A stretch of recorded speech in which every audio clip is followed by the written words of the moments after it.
o mais polêmico dos generais do regime militar levanta a voz. Mas eu não podia tentar o quê? Telefonar para o general Medeiros. E o Medeiros ia fazer o quê? Mobilizar alguém para interceptar. Interceptar quem? Quando resolve falar, o general Newton Cruz é assim: nitroglicerina pura. O povo unido jamais será vencido. Pra cima de mim, você tem que falar com voz de chefe, com voz de macho. Que é o povo unido o quê? Que história é essa? E vocês estão presos. Não vou dizer a você. Eu tenho uma saudade tremenda da minha vida no Exército. Que linha dura nada. Deixa eu contar a história. Em entrevista exclusiva à Globo News, o general quebrou o silêncio que vem mantendo nos últimos anos para falar de um dos segredos que guarda. Isso ninguém sabe. Militares estavam preparando um novo atentado igual ao que seria cometido no Rio Centro em abril de 1981. Quando soube do plano, o general viajou de Brasília ao Rio. Numa reunião secreta num quarto de hotel no bairro do Leme, ele teve um diálogo duro com os militares envolvidos na operação. O general Newton Cruz foi chefe da Agência Central do Serviço Nacional de Informações, o SNI, em Brasília, durante 6 anos, de 1977 a 1983. Neste posto, virou o guardião de segredos sobre os bastidores do poder. O general ganhou fama de linha dura quando ocupou um posto importante, o Comando Militar do Planalto. Coube a ele executar as medidas de emergência baixadas pelo governo militar para evitar manifestações públicas em Brasília durante votações importantes no Congresso Nacional. Viúvo, o general vive hoje, aos 85 anos de idade, num quarto no apartamento da filha, na zona oeste do Rio. Com a palavra, o general que aprendeu a guardar segredos e a inspirar medo nos chamados anos de chumbo.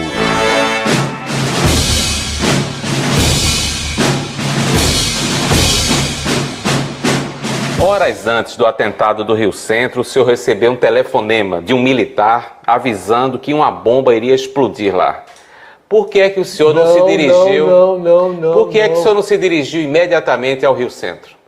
Meu Deus do céu. Primeiro o Rio Centro é no Rio. E eu estou em Brasília. Imediatamente chegou esse imediatamente. E tem mais. Esse imediatamente não podia ser. Nem que eu viesse de avião. Então não é nada disso. Eu estava no meu gabinete de trabalho, na agência central do SNI. Estava lá. Já era, devia o quê? Devia ser.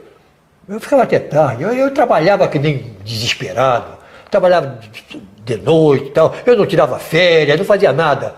Papel pela frente, cheio de papel. Porque eu sempre fui muito centralizador, sabe?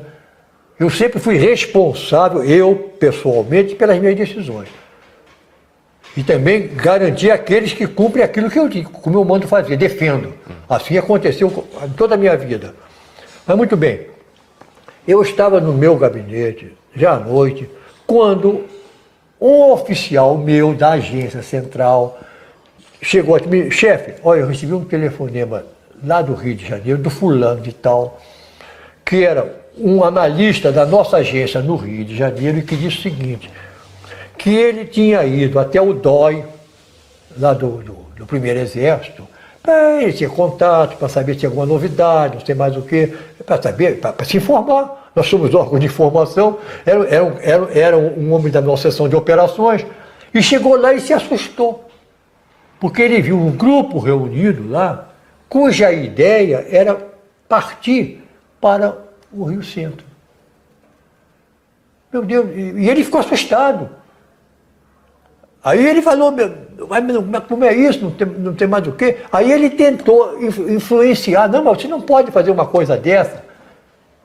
O oficial da agência do Rio de Janeiro. Você não pode fazer isso e ir para lá. Não, mas nós vamos lá. A ideia desse grupo não era matar ninguém. A ideia era moda aquele negócio de bomba em banca de jornal. Era pegar uma bombazinha, uma bomba, e jogar lá fora, nas imediações. Ato de presença, nós estamos aqui, vocês estão aí no evento de comemoração do 1º de maio. Mas nós estamos aqui, não era matar ninguém, era o grupinho, não era nada comandado por ninguém de cima, eram eles mesmo, por conta dele. Mas quando esse oficial soube, ele assustou, mas vamos, porque eles não podem fazer isso lá e nós não podemos ficar quietos aqui, mas vamos. Mas peraí, então é o seguinte, então pega, em vez de jogar bomba, vai, mas joga bomba mais afastada. Muito bem. Ele avisou isso, tá entendendo? Ele avisou isso. E que ele saiu com um grupo, foi junto, para segurar essa bomba fora, para não incomodar ninguém, porque eles estavam com gosto de sangue na boca. Sangue nada, de jogar bomba. Saiu. Eu falei, mas escuta aqui, mas não há meio de parar? Ele falou, não há porque eles já saíram. Então, quando eu soube, este grupo não são aqueles 2 que foram lá, não. Este grupo já tinha saído. E realmente a bomba foi jogada meio afastada, na proximidade da casa de força. Não adiantava nada, porque se apagasse o gerador dava eletricidade, entende? Então não tinha nada, não ia incomodar ninguém. Ele agiu com a cabeça, para evitar. Muito bem, eu falei, então eu não posso fazer mais nada. Paciência, tá? Eu fui para casa. Quando eu cheguei em casa e liguei a televisão, é que eu soube da bomba que tinha explodido. Aí o que foi? O que aconteceu? Esses 2 que foram lá, o capitão e o sargento, por conta própria, fora daquele grupo, eles foram lá para o estacionamento. E a bomba explodiu no colo do sargento. Isso foi o que houve. 2 militares, um capitão e um sargento, levaram uma bomba para o Rio Centro, onde se realizava um show em homenagem ao Dia do Trabalho, no dia 30 de abril de 1981. A bomba explodiu antes do tempo dentro do carro. O sargento morreu na hora, o capitão ficou ferido. Outra bomba foi jogada por outro grupo perto da casa de força do Rio Centro. Quando soube que poderia haver um atentado no Rio Centro, o senhor não deveria ter comunicado imediatamente até o presidente da República? Não. O senhor não considerou grave? Eu falei com quem? Com o meu chefe, o chefe do SNI, que tinha gabinete junto do Figueiredo. O chefe do SNI, a quem o general Newton Cruz era subordinado, era o general Otávio Medeiros. Eu como chefe da agência central nessa ocasião, eu não tinha nenhum contato direto com o Figueiredo. Mas numa situação dessa... Não tinha nada, para que não tinha importância nenhuma. Mas poderia ter causado uma tragédia. Ele foi procurado pelo Medeiros e o Medeiros disse a história para ele. Ele soube do que aconteceu. Na noite? Não sei se foi na noite, porque na noite era de madrugada. Talvez no dia seguinte, eu não sei. Entende? Porque para mim tinha acabado. Então eu transmiti para o meu chefe e acabou. O senhor transmitiu para o general Otávio Medeiros antes ou depois de ter visto na televisão a notícia? Eu, depois da televisão, eu saí de casa, eu morava do lado dele, do Medeiros. A nossa casa era junta uma da outra, lá na Península do Ministro. Não tinha que fazer nada, não podia fazer nada naquela hora. Nada, não tinha o que fazer. Não podia fazer nada, não havia o que fazer. Agora, o senhor se arrepende de não ter tentado fazer alguma coisa? Mas eu não podia tentar o quê? Telefonar para o general Medeiros para mobilizar, fazer o quê? Mobilizar alguém para interceptar. Interceptar quem? Os militares estavam indo para o Rio Centro. Não estavam para o Rio Centro, eles não sabiam de militar que foi para o Rio Centro, não sabiam nem para onde eles foram. Não sabiam nem onde ia ser jogada a tal bomba.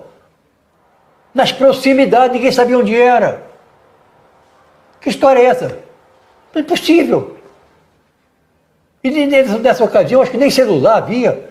Neste momento da entrevista, o general Newton Cruz faz a revelação sobre o plano de militares que preparavam um novo atentado depois do que tinha ocorrido no Rio Centro. Agora tem mais o seguinte. Tempos depois, eu recebi a informação que havia um grupo lá no DOI tentando fazer uma coisa parecida.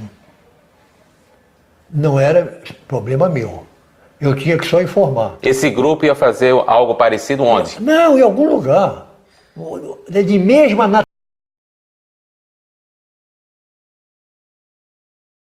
Não quer dizer. Não sei. Eu estou dizendo que eu não sei. Agora eu estou contando, eu contava tudo. Eu não conto pela metade, eu conto tudo que eu sei. Quando eu conto o que sei. Quando eu não quero contar, eu não falo. Muito bem, então, eu cheguei, eu falei, não é possível. Isso não pode. Pela primeira vez, eu saí da minha função dentro do SNI. Eu vou pessoalmente acabar com isso. Pedi à agência do Rio para marcar um encontro meu com dois elementos do DOI-CODE. Eu me encontrei num hotel lá no Rio, fui ao Rio de Janeiro, um hotel ali no Leme. Fui lá e me encontrei com um tenente da Polícia Militar e um sargento. Falei, olha aqui, aconteceu isso assim em relação ao Rio Centro. Eu tive informações que vocês estão lá pensando na coisa parecida. Então eu vou dizer uma coisa para vocês. Vocês vão lá, digam aos seus companheiros que estiveram comigo e que se acontecer qualquer coisa parecida com isso, eu vou denunciar. Digam a eles, não houve mais nada, acabou com bomba. Isso ninguém sabe. O senhor chegou a produzir algum documento escrito sobre essa ameaça de um novo atentado no Rio? Não, nunca falei sobre isso, não. Mas chegou a produzir algum documento escrito internamente no SNI? Não, porque se eu fizesse, eu estaria sendo falso em relação aos dois caras que falaram comigo. Por que é que só agora o senhor decidiu fazer essa revelação? Não, eu na intimidade já falei, né? Não, publicamente. Porque saiu, pronto, agora. Eu não sei por quê. Por quê? Porque eu agora falei. De repente. Quanto tempo depois do Rio Centro haveria esse outro atentado? O atentado foi em 81, se eu saí em 83, foi pouco depois. Como é que essa informação de que haveria um outro Rio Centro chegou até o senhor? Não vou dizer a você, porque acho que profissionalmente não posso dizer. Mas é uma revelação grave que o senhor faz. Grave? O quê? De que poderia haver um outro Rio Centro no governo Figueiredo. Eu resolvi o fato. Eu falei do fato. Não posso falar sobre informante. Você jornalista, fala o que o informante diga a você pedindo sigilo? Não. Permita-me ser igual a você. Que cuidados o senhor tomou na hora de ter essa conversa no hotel? Nenhum. Entrei num quarto, tá preparado, sentei lá, pedi um uísquezinho, um uísque para mim, um uísque para os informantes e conversei com eles. Pronto. Que reação esses dois oficiais tiveram quando o senhor disse que eles não poderiam cometer esse ato? Você pode tirar a sua conclusão, porque depois nunca mais houve bomba em lugar nenhum. Mas eles contra-argumentaram? Não, ficaram quietinhos. Eu fiz cara feia para eles, né, certamente, fica com medo da minha cara. Que sensação o senhor tem por ter evitado esse outro atentado? É de alívio? Fiquei feliz da vida, claro. Eu achei que eu tinha um propósito e o propósito foi cumprido. Fiquei feliz da vida. A pergunta eu acho que não tem sentido, né? Não fiquei triste. Eu fiquei triste, eu queria que acontecesse. Ora.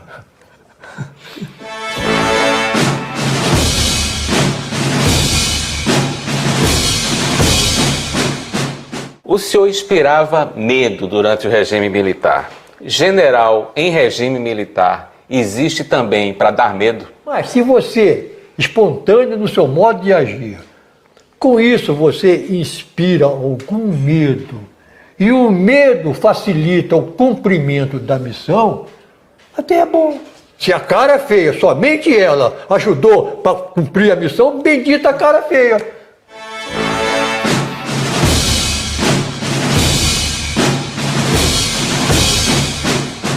O senhor tratou um jornalista aos gritos em Brasília, numa cena que foi transmitida pela televisão e vista por todo o Brasil.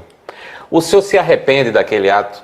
A TV Globo, inclusive com chamadas para o que seria publicado, General Newton Cruz persegue e agride jornalista. As chamadas eram essas. Muito bem. E como é que eles fizeram? Era assim, eu assim com o cara assim, eu assim, uma aqui, outra ali. E ninguém viu a agressão. Deixa eu falar! Pode falar, general. Pode falar. Toca a boca! Eu já disse a você que eu reajo da mesma forma que eu sou agredido. Então o que aconteceu? O jornalista apenas aproximou um gravador do rosto do senhor. Não foi. Aqui apenas você. A imagem diz. A imagem não diz isso. A imagem não diz que ele aproximou. A imagem diz que ele está aqui. Qual é o problema de um jornalista se aproximar de um general com gravador? Mas não é aproximar o gravador, é o que ele disse. É o que ele disse. Deixa eu contar a história. É a pena que você é um jornalista que já tanto tempo. Eu já contei isso. Mas, número 1. Esse jornalista é meu amigo. Quando eu estava subindo lá, tudo que é jornalista ao meu redor. Tudo em volta de mim. Eu falei, bom, agora eu posso falar com vocês. Tudo bem. Mas general, o tempo todo. Aquilo foi me irritando. É a tal coisa, né? É aquilo que eu disse para você. É violento, não sei mais o quê. Aquilo foi me irritando. Lá pelas tantas, ele falou, general, não sei mais o quê e tal. Uma coisa aí. Pum! Desligou na minha cara o microfone, pá! Isso a televisão não bota, não, tá? Você não viu na televisão isso. Brasília, pacata e ordeira, Brasília, desliga essa droga então. Aí eu falei, desliga essa droga, desliga a minha boca. E ele saiu, os outros ficaram. Mas aí é que veio a volta dele. Ele foi, e foi falando. Ele pegou, ele ligou, aí saiu. Com muita honra, eu fui agredido pelo general Newton Cruz, não sei mais o que e tal. Eu falei, vem cá, menino, vem cá. Ele saiu falando publicamente que tinha sido agredido por mim, falando no gravador dele. Aí eu falei, você vem cá, você disse, você me ofendeu publicamente. Você vai agora se desculpar publicamente. Desculpa, mas todo mundo.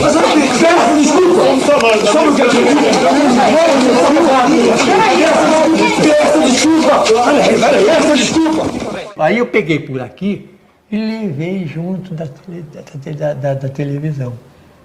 Não dei, deu chave de braço. Eu peguei por aqui, não dei chave de braço, não. Conduzi. Agora você que fez isso, você pede desculpa. Ele, coitado, estava nervoso, né? Ele falou, está desculpado. Eu falei, não está desculpado, não. Eu não tenho que me desculpar, você que tem que pedir desculpa. Aí desculpa. Aí ele desculpa, ele pediu desculpa, até vai embora e tal, virou meu amigo. O senhor não falou nesse tom de voz, falou no tom de voz agressivo. Não, eu falei lá, mas você faz favor de desligar. Não, é claro, né? Você tem que falar com voz de chefe, com voz de macho. Muito bem, porque eu acho que eu sou. Não tenho dúvida, não. Se quiser alguém comprovar isso, estou à disposição. A seguir. O povo unido. Quem é o povo unido? Que história é essa? E vocês estão presos. O dossiê Globo News volta já.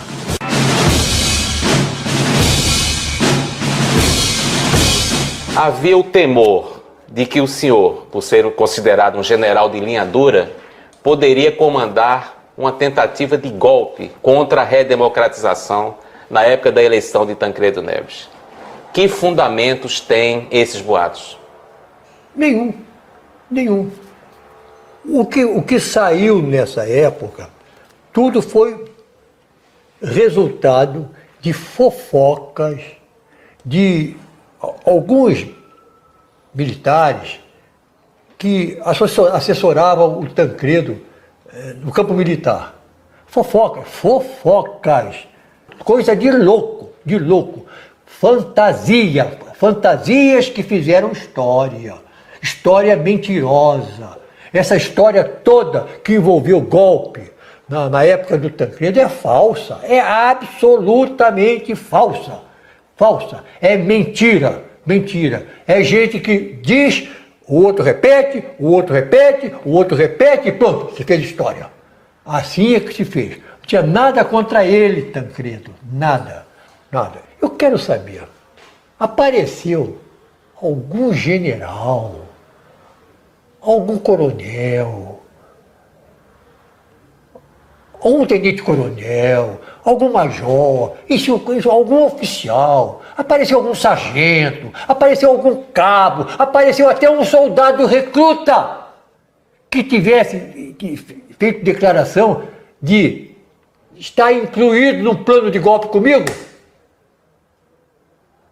Eu seria o golpista mais vagabundo do mundo. O golpista não é eu sozinho.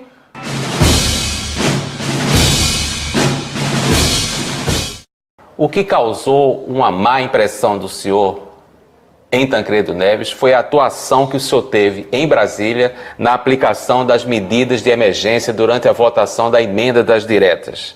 O senhor circulou entre carros, batendo nos carros com a vareta e gritando com os transeuntes. A pergunta: havia necessidade de tal demonstração de força? Havia sim. Então eu vou dizer como aconteceu. Não era demonstração de força, não. Era demonstração do princípio de autoridade. Não é força. Eu tinha dito que estavam proibidas passeatas. Por quê? Porque o problema de emergência é o seguinte: eu fui um executante daquilo que a Constituição previa em relação à medida de emergência. Eu nem sabia o que era isso. Quando eu fui indicado, aí eu fiz a Constituição. O que é isso, medida de emergência? Aí eu vi, estava proibido, não podia haver carreata, não ia para passeata. Muito bem, já tarde, quando eu olho pelas janelas do meu gabinete, eu vejo ali, desde o meu gabinete até o Congresso lá na avenida, na esplanada lá, os carros ali, e tudo de farol aceso, buzinando, na minha cara. E por que foi buzinar na minha cara lá? Muito bem, eu vi aquilo. Agora vem aquilo, que aquele negócio é violento, é o que é, não é? Eu quando vi aquilo, falei, bom, eu não posso ser desprestigiado aqui na porta do meu gabinete. Não posso ser desmoralizado. É princípio de autoridade. O que eu vou fazer? Eu dispunha. Mas buzinar um carro é desmoralizar um general? É, porque estava lá, todos eles ao mesmo tempo Todos ao mesmo tempo É quase xingar a mãe em coletivo. Está entendendo? É sim, todos. Porque é propositalmente visando ao general que está lá, está ali pertinho. É desmoralizar, sim. E está proibido. Não pode fazer. Não pode haver. Não pode haver. Eu vou lá embaixo. Aí eu desci. Quando eu cheguei, eu falei, meu Deus, e agora o que eu vou fazer? Estava lá, batendo lá. Eu estava uniforme de passeio. Ninguém monta cavalo em uniforme de passeio. Estava com um bastão de comando, que é apetrecho do uniforme. Você pode andar com o seu bastão de comando. Aí quando eu cheguei assim, eu vi um ônibus. Eu chamei o comando da guarda, escuta aqui.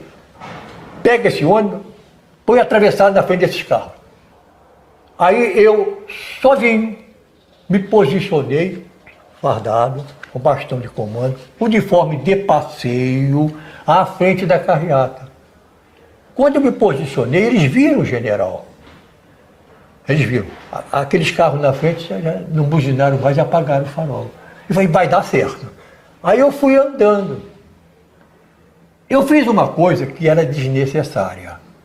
Aí sim, vem aquela parte, é violenta, é impossível, não sei o que, é polêmico, sei lá o quê. Eu fiz uma coisa que eu acho que não era desnecessária. Eu ia andando e eu ia chamando a atenção dos motoristas. E com bastação eu bati assim, o general está aqui agora. Faz o que você está fazendo na frente do general. Alguém fez? Ninguém. Se alguém fizesse, qual seria a reação do senhor? Não sei, ele está preso. Eu estou sozinho. Chamava a guarda e prendia. O senhor acha então hoje que foi desnecessário bater nos carros com... Não é bater, é chamar a atenção. Não é para arrebentar carro nenhum, não é nada disso. Chamar a atenção, porque os caras ficam assim, você bate para chamar a atenção, para ele olhar para você. Ele finge que não está te vendo. Ele faz, mas finge que não está vendo. Quando eu vi aquele grupo que fazendo passeata a pé, aí já tinha vindo o choque que eu tinha dispensado. Acaba com aquela passeata. Vamos dizer, não, aplaude a passeata? Tem que acabar a passeata. Aí eles foram não acabaram, porque é simples. É simples, você pega uma bombinha de gás lacrimogêneo, tudo sai correndo. Tudo foge do gás lacrimogêneo. Tá entendendo? E foi o que aconteceu. Mas um grupinho saiu dali, de braço dado, com mais alguns aqui. O povo unido jamais será vencido. Para cima de mim, eu também sou povo. Ora, o povo unido, eu também sou povo. Então eu estou praticando um ato que é em defesa do povo, no meu entender. No meu entender. Não é o povo unido jamais será vencido. Para mim, ele não representava o povo. Aí quando chegou perto de mim, o povo unido, eu falei, quem é o povo unido? O quê? Que história é essa? E vocês estão presos. Todo mundo, eu prendi.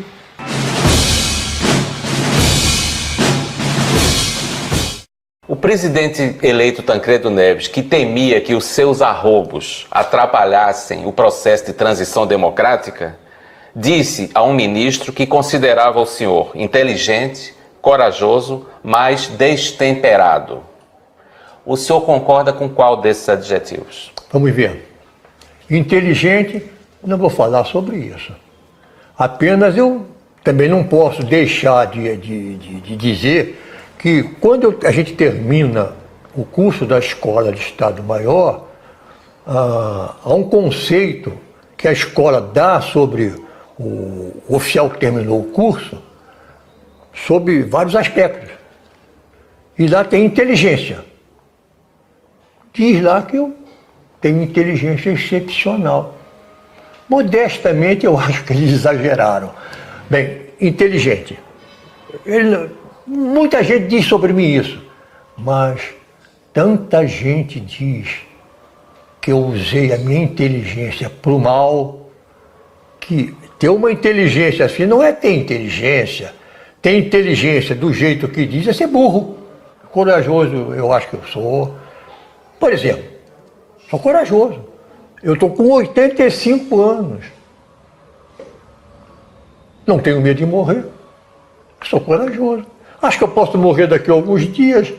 Dizem as estatísticas aí que a expectativa de vida hoje é negócio de 73 anos. É isso que dizem. Já estou com 85. Quer dizer, eu já estou devendo 12 anos à sepultura. E estou aqui ainda dando entrevista. Porque vocês resolveram vir até aqui. Destemperado. Eu acho que, eu costumo dizer que eu sou polêmico. Mas destemperado, não sei. Eu não recordo uma única vez que eu não tenha reagido de uma maneira impulsiva sem que fosse provocado. Olha, isso aí quase que é de direito de resposta.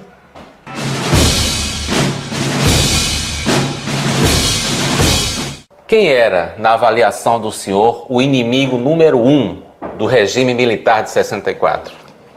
Olha, isso aqui é interessante. Primeiro,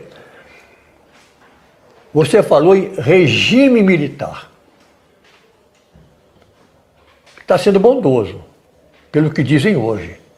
Porque o que dizem hoje comumente, e a imprensa, na sua generalidade, ela diz que a Revolução de 64 é o golpe militar que implantou a ditadura no Brasil.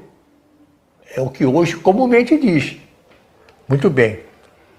Então eu digo o seguinte, se você chegar perto lá, do 31 de março de 1964, e você for consultar os editoriais dos jornais, você vai ver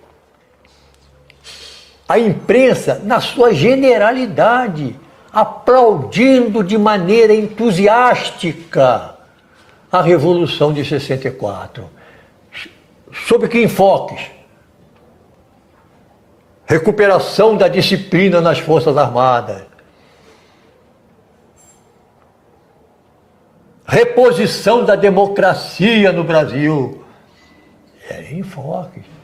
Identificação das Forças Armadas com a nação. Mas os militares não repuseram a democracia no Brasil. Não. Eu estou dizendo no início. Esse era o objetivo, que a imprensa toda reconhecia. Esta revolução que ocorreu em 64, ela, no curso de caminho, ela se desviou algumas vezes dos seus propósitos iniciais. Identificar, então, esses desvios, para mim, isso ocorreu basicamente a partir de 1968, com a decretação do AI-5. A partir daí, já era uma revolução dentro da revolução. Outra coisa, eu servi, por exemplo, a ditadura. Eu nunca servi a ditadura nenhuma. Eu servi a governos constitucionalmente aceitos e agindo dentro da Constituição, na qual eu sendo soldado. Então, eu nunca servi a ditadura alguma. E se você verificar como era composto o governo no tal regime militar, você vai ver que basicamente ele era constituído de civis nas posições de mando. Não era pelos militares nas posições de mando, por os ministros que havia. Um general que tem o poder de fechar o Congresso e caçar mandatos, não pode ser chamado de ditador? Ele pode ter o nome de ditador. Agora é preciso mostrar que ele tem esse poder. Se ele fez, ele exerceu um poder que era constitucional. Estava na Constituição. Que é o tal ato institucional. E a Constituição foi aprovada pelos congressistas. Inclusive os atos institucionais todos eles entraram na Constituição. Entende? Agora, ditador, sob aspecto é ditador porque ele está fazendo aquilo, mas nunca houve alguém que fizesse isso sem ter um assessoramento. Antes de aplicar, de fazer a cassação, havia um processo. Havia uma pesquisa, era informado e tal, havia um parecer do Conselho de Segurança Nacional. Então já deixou de ser o ato de um homem. Ditadura é o poder de um homem. É um homem que é o ditador e é capaz de tudo. Isso é que é ditadura. É um homem. Mas eu não sou a favor de ditadura, eu sou contra. Um documento confidencial do SNI, que traz informações obtidas por escuta telefônica clandestina, descreve o teor de uma conversa entre o ex-governador Leonel Brizola e o ex-presidente João Goulart. Ambos estavam exilados no Uruguai. Fazer escuta telefônica é ilegal. Num regime de exceção, um órgão como o SNI pode atuar acima da lei? Não pode atuar acima da lei. Não pode. É fazer escutas telefônicas é atuar acima da lei. Mas se fizer, deve fazer tão bem, que não seja que ninguém descubra. Mas o senhor admite que o SNI fazia escutas telefônicas clandestinas durante o regime militar? Eu admito que o SNI nasceu no esfice, e que o esfice já fazia escuta telefônica no tempo de João Goulart. O Serviço Federal de Informações e Contra-Informações, SFIC, foi criado em 1958, durante o governo Juscelino Kubitschek. O senhor tem saudade do tempo em que o senhor andava fardado, distribuindo ordens e lendo relatórios secretos do SNI? Se eu tenho saudade? Meu Deus, eu tenho uma tristeza profunda. Eu não quero nem pensar nisso. Porque eu nunca, por vontade própria, eu quis pertencer ao SNI. Eu jamais, de minha vontade, eu queria sair do Exército. Se você disser, se eu tenho saudade do meu tempo no Exército, eu, com os meus subordinados, porque um subordinado verdadeiro, aquele cumpridor de ordem, subordinado é um termo. Às vezes ele é até um professor seu. Você aprende com as reações dele. Está entendendo? Então eu tenho uma saudade tremenda da minha vida no Exército. Não quero nem pensar. Só me pergunto sobre essa, do SNI. A seguir. Que linha dura nada. O dossiê Globo News volta já.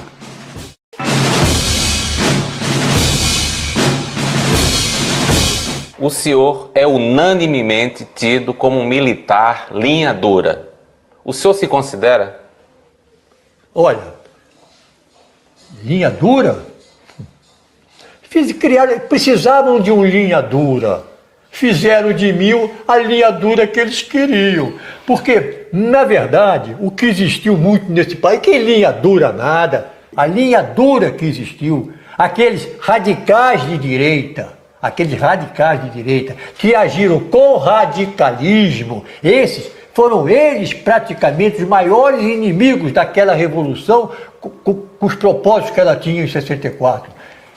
Eu, quando fui mandado embora do Exército, porque eu não saí espontaneamente, me mandaram embora. O general Newton Cruz deixou de ser promovido na primeira reunião realizada pelo alto comando do Exército depois do fim do regime militar, em março de 1985. O ministro do Exército era o general Leônidas Pires Gonçalves.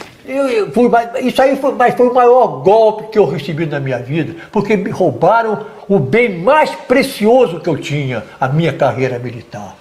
E eu queria uma saída dela normal, podia nem chegar a general, mas sair normalmente, não do jeito que saí, entende?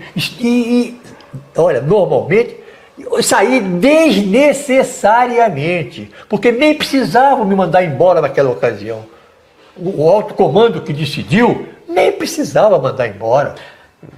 O general Leônidas Pires Gonçalves, ex-ministro do Exército, diz que é uma injustiça o senhor atribuir a ele o fato de ter sido preterido. Qual é o tamanho dessa mágoa que o senhor carrega? O tamanho? Eu não tem nem tamanho. É enorme. Quando eu falo que o Leônidas é responsável, é porque eu estou convencido de que ele fez a cabeça dos outros membros do alto comando. O que houve entre o momento que eu era muito bom e o momento que eu deixei de ser bom? O que houve? Houve a nova república. Começou a nova república. E houve gente que tinha que se acomodar na nova república. A decisão foi política, então? Foi politiquíssima, se pode ter aumentativo isso. Desculpe, Leônidas. Desculpem-me vocês. Mas eu não sento na mesma mesa que ele. O senhor acha então que é incorreto chamar o senhor de general de linha dura? Depende do sentido que der a linha dura. Se o sentido que der de linha dura, um general intransigente no cumprimento de ordem, na execução de ordem, que assume responsabilidade, se linha dura é nesse sentido, eu aplaudo quem que diz que eu sou linha dura. Agora, quem dá o nome de linha dura. Para quem? Linha dura é só para praticar arbitrariedade. Eu detesto essa linha dura.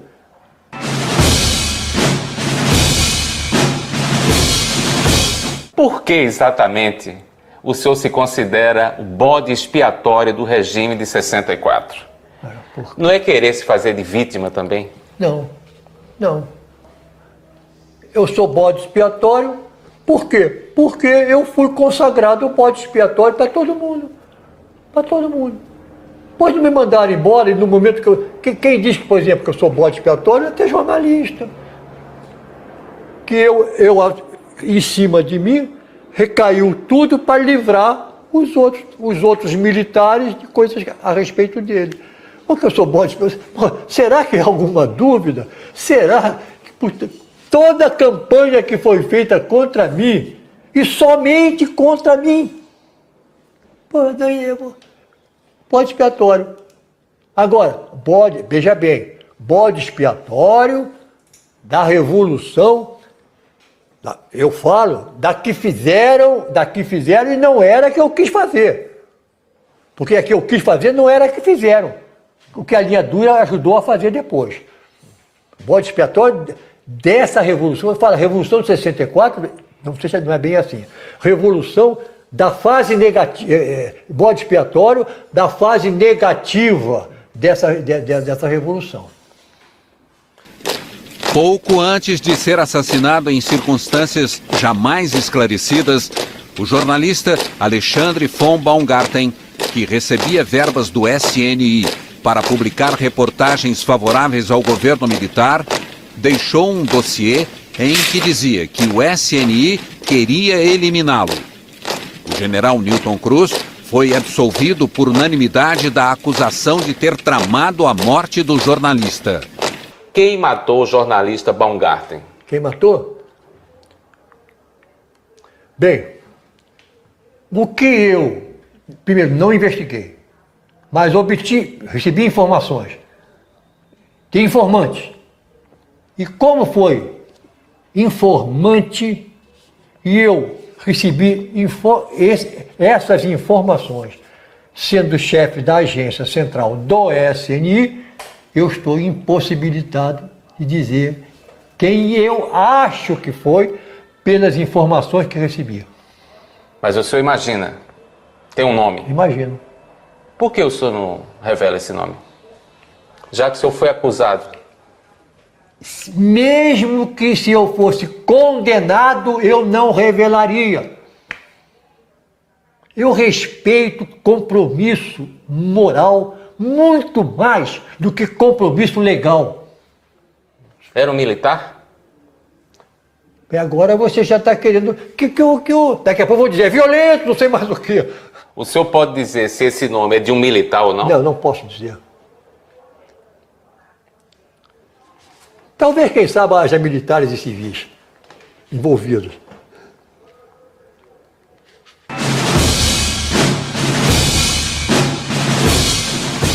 Se o senhor tivesse o poder de escrever uma Constituição, qual seria o primeiro artigo? Eu creio que o primeiro artigo seria o seguinte: todos os brasileiros devem ter vergonha na cara.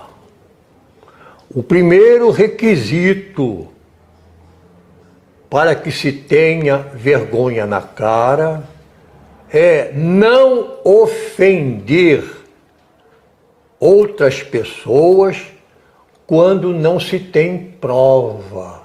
Pior ainda, quando mentindo.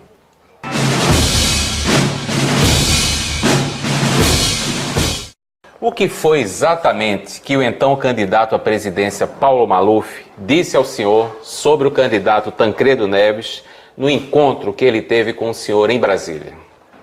O senhor pode reconstituir esse diálogo? De repente ele apareceu na minha casa, na residência do comandante militar do Planalto. Era um fim de semana. Era sábado ou domingo, de manhã. Eu estava jogando peteca. Peteca, mas é jogo para macho, hein? Aquele que eu jogo é bom. A conversa nossa foi entre nós dois, numa sala. Não foi uma conversa que tinha gente do lado, mas muita gente viu. Eu sabia que ele estava derrotado. Eu sabia, o Brasil inteiro sabia que o Tancredo ia ganhar. Ele sabia, por isso que ele foi lá em casa. Então ele foi lá e conversou comigo, veio uma conversa de João sem braço, que era preciso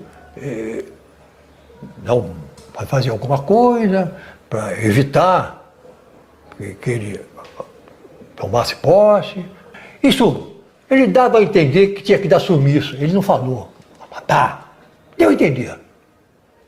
Não falou, mas ele pensava que eu era um matador. Então, para ele e para a galera em geral, eu era um matador. Então ele me procurou. Aí chegou lá e tal, em suma, fez o pedido. Quando eu notei, falei, olha, doutor Maluf, não tem mais conversa aqui entre nós, o senhor vai se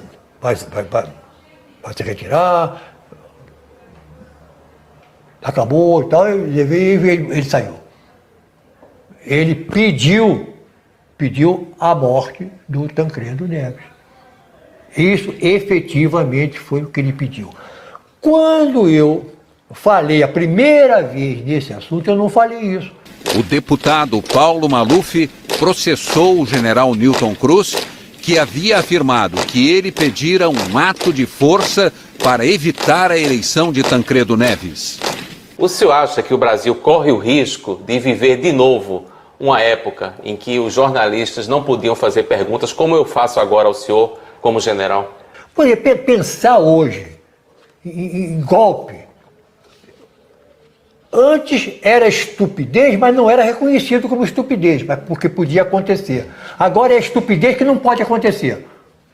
É impossível. O Brasil hoje vive uma democracia.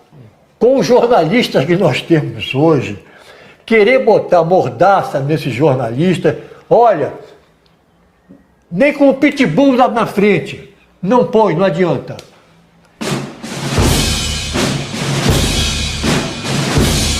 Terminada a entrevista, quando o equipamento já estava desligado, o general cantou uma velha canção dos anos 40, Falam de Mim.